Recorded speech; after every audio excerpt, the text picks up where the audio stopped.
స్వాగతం పలికి మా అందరికీ కూడా కొత్త ఉత్సాహాన్ని ఇచ్చి ఎవరు ఎన్ని ప్రచారాలు చేసినా ఎన్ని రకాల జిమ్మిక్కులు చేసినా ఖచ్చితంగా 14 తారీఖు నాడు గెలుపు మాగంటి సునీత గోపీనాథ్ గారిదే, ఖచ్చితంగా గెలుపు కేసీఆర్ గారిదే అని చెప్పి దుమ్ము రేపి స్వాగతం పలికిన మా వెంగళరావు నగర్ డివిజన్ ఆడబిడ్డలకు అన్నదమ్ములకు పేరు పేరున ముందుగా నా హృదయపూర్వకంగా తల వంచి నమస్కారం చేస్తా ఉన్నా.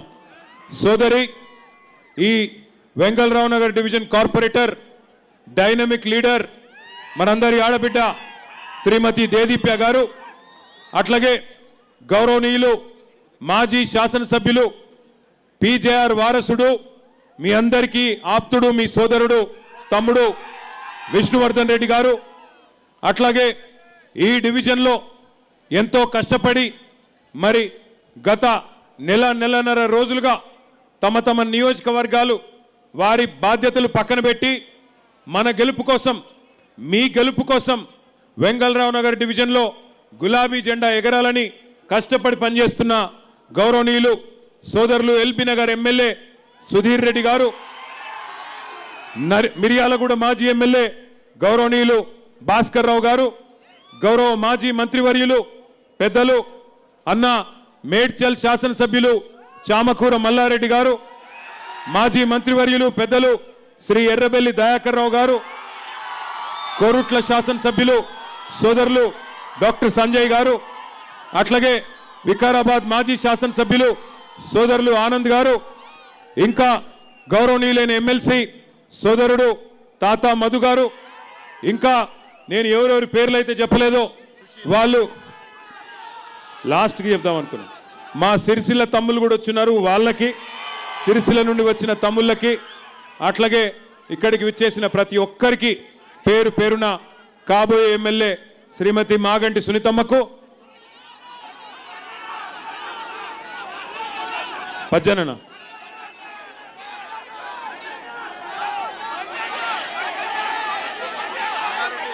మల్లన్న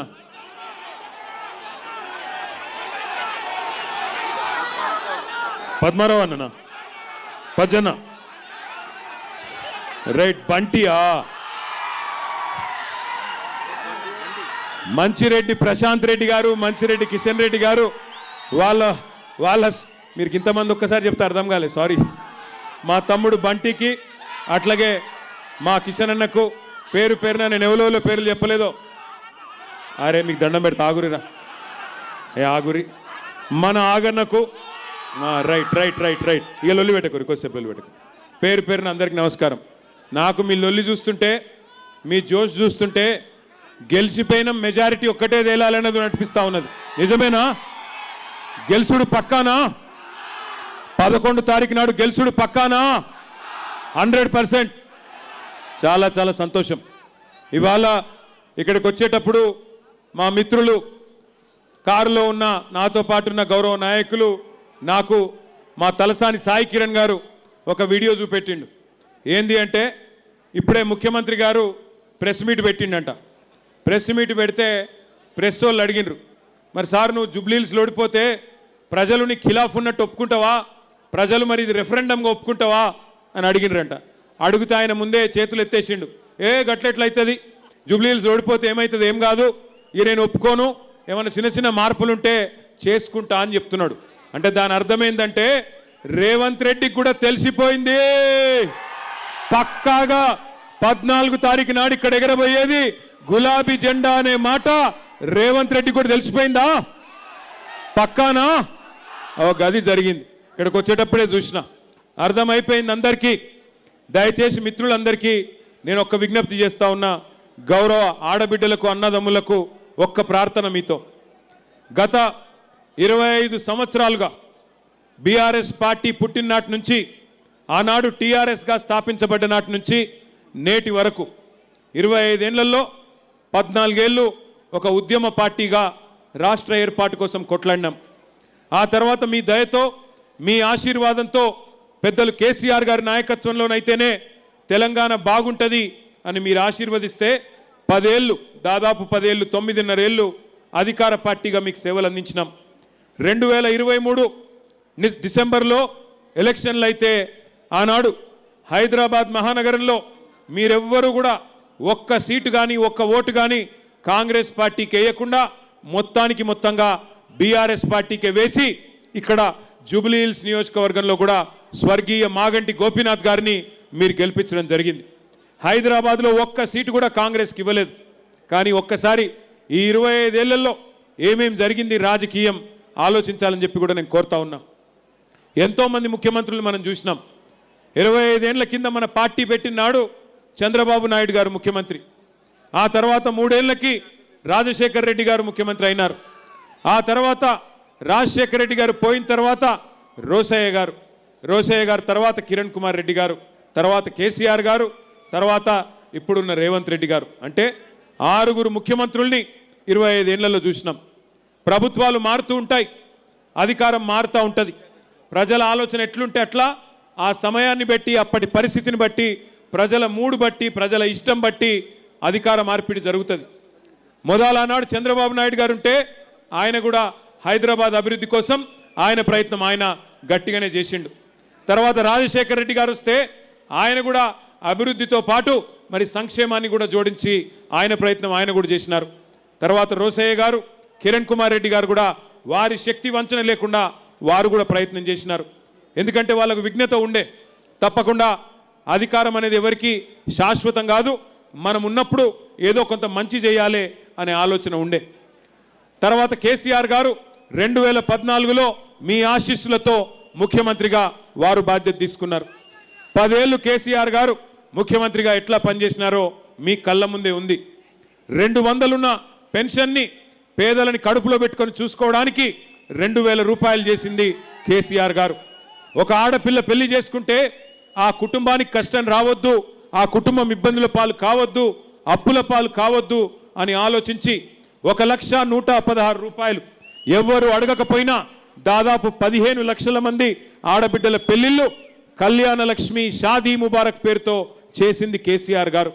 ఆ తర్వాత అదే ఆడబిడ్డ కడుపులో ఒక బిడ్డ పడితే మరి కేసీఆర్ కిట్టిచ్చి అమ్మ ఒడి అని ఒక ప్రోగ్రాం పెట్టి ఇంటికే బండిని పంపి ఆ బండిలో ఆడబిడ్డను ఎక్కించుకొని నేను బోను బిడ్డో సర్కారు దవాఖానకు అనే పరిస్థితి నుంచి నేను సర్కారు దవాఖానకే పోతా, అక్కడ ప్రసూతి అయితేనే అక్కడ బిడ్డని కంటేనే మా మేనమామ కేసీఆర్ ఇచ్చే కేసీఆర్ కిట్ వస్తుంది, మగబిడ్డ పుడితే 12,000, ఆడబిడ్డ పుడితే 13,000 రూపాయలు అని చెప్పి పెద్ద ఎత్తున మా ఆడబిడ్డలు దగ్గర 15 లక్షల మంది ప్రసూతి ప్రభుత్వ ఆసుపత్రుల్లో పొంది కేసీఆర్ కిట్లు అందుకున్న విషయం మీకు గుర్తుంది. అట్లాగే కేవలం సంక్షేమమే కాకుండా మరి పెద్ద ఎత్తున భావితరాల కోసం హైదరాబాద్ మహానగర అభివృద్ధి కోసం ఎన్నో అభివృద్ధి కార్యక్రమాలు చేసుకున్నాం. హైదరాబాద్లో దాదాపు 42 ఫ్లైఓవర్లు, షేక్పేట ఫ్లైఓవర్తో సహా 42 ఫ్లైఓవర్లు మనం కట్టుకున్నాం. అట్లాగే మెట్రో రైలు నిర్మాణం చేసుకున్నాం. మీ జూబ్లీ హిల్స్ నియోజకవర్గంలో 8.5 కిలోమీటర్లు మెట్రో రైలు కూడా నిర్మాణం పూర్తి చేసుకున్నాం. అట్లాగే బ్రహ్మాండమైన దవాఖానా మీ వెంగళరావు నగర్ డివిజన్లోనే కరోనా వచ్చిన తర్వాత హైదరాబాద్లో ఇంకా ఆసుపత్రుల సంఖ్య పెరగాలి అని చెప్పి 1000 పడకల ఆసుపత్రి మీ వెంగళరావు నగర్ డివిజన్లోనే 900 కోట్ల రూపాయలతో 1000 పడకల ఆసుపత్రి కూడా కట్టించింది కేసీఆర్ గారు. దాంతోపాటు హైదరాబాద్ మహానగరంలో పరిశ్రమను పెంచుకున్నాం. ఐటీ రంగాన్ని దూసుకొని పోయే విధంగా మన ప్రభుత్వం వచ్చినాడు 2014లో ఐటీ పరిశ్రమ కేవలం 3,20,000 మంది పనిచేసేది.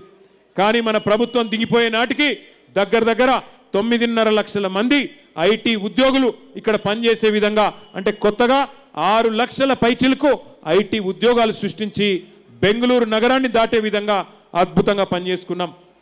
ఐటీ ఎగుమతులు మన ప్రభుత్వం అన్నాడు 2014లో వచ్చినాడు కేవలం 57,000 కోట్లు. దాన్ని 2023 నాటికి 2,41,000 కోట్లకు తీసుకొని పోయినాం. ఏం జరిగింది? ఐటీ పెరిగితే రియల్ ఎస్టేట్ పెరిగింది, ఐటీ పెరిగితే హోటళ్ళు బాగుపడ్డాయి, ఐటీ పెరిగితే 6 లక్షల మంది పిల్లలు మన తెలుగు వాళ్ళు బయట రాష్ట్రాల వాళ్ళు మన హైదరాబాద్కి వచ్చి ఇక్కడ కొలువులు చేస్తే మరి మన హైదరాబాద్లోని వ్యాపారాలు, చిన్న వ్యాపారాలు, హోటళ్ళు, రెస్టారెంట్లు, మెడికల్ షాపులు అన్నీ కలకలలాడుతూ మన జేబుల్లో పైసలు గిలగిల్లాడినాయి 10 ఏళ్ళు బ్రహ్మాండంగా హైదరాబాదు తెలంగాణ అభివృద్ధిలో దూసుకొని పోయింది ఆనాడు అద్భుతంగా భారతదేశానికే ఆదర్శంగా నిలబడ్డది ఒకవైపు హైదరాబాదు మరొక వైపు పల్లె ప్రగతి లాంటి కార్యక్రమాల ద్వారా పల్లెలు బాగు చేసుకున్నాం పట్టణాలు బాగు చేసుకున్నాం పచ్చదనం పెంచుకున్నాం పర్యావరణం కాపాడుకున్నాం 10 ఏళ్ళు సుకూన్గా ఉన్నాం బ్రహ్మాండంగా పేదవాడు కడుపు నిండా అన్నం తింటానంటే 5 రూపాయలకే బువ్వ పెట్టే అన్నపూర్ణ సెంటర్ పెట్టుకున్నాం బస్తీల్లో ఉండే పేదవాళ్లకు సుస్థి చేస్తే 350 బస్తీ దవాఖానాలు పెట్టుకున్నాం ప్రైవేటు మెడికల్ డయాగ్నాస్టిక్ సెంటర్లకు పోయే అవసరం లేకుండా డయాగ్నాస్టిక్ సెంటర్లు పెట్టుకొని గరీబోళ్లను కడుపులో పెట్టుకొని చూసుకున్నాం ఆనాడు అందుకే ఒకసారి కాదు 2 సార్లు జిహెచ్ఎంసీలో ఇదే వెంగళరావు నగర్ డివిజన్ నుంచి గులాబీ జెండానే గెలిపించినారు మీరు 2 సార్లు 18లో 23లో మాగంటి గోపీనాథ్ గారికి బ్రహ్మాండమైన విజయం అందించింది ఇదే వెంగళరావు నగర్ డివిజన్ ఇది 10 ఏళ్ల మన ట్రాక్ రికార్డ్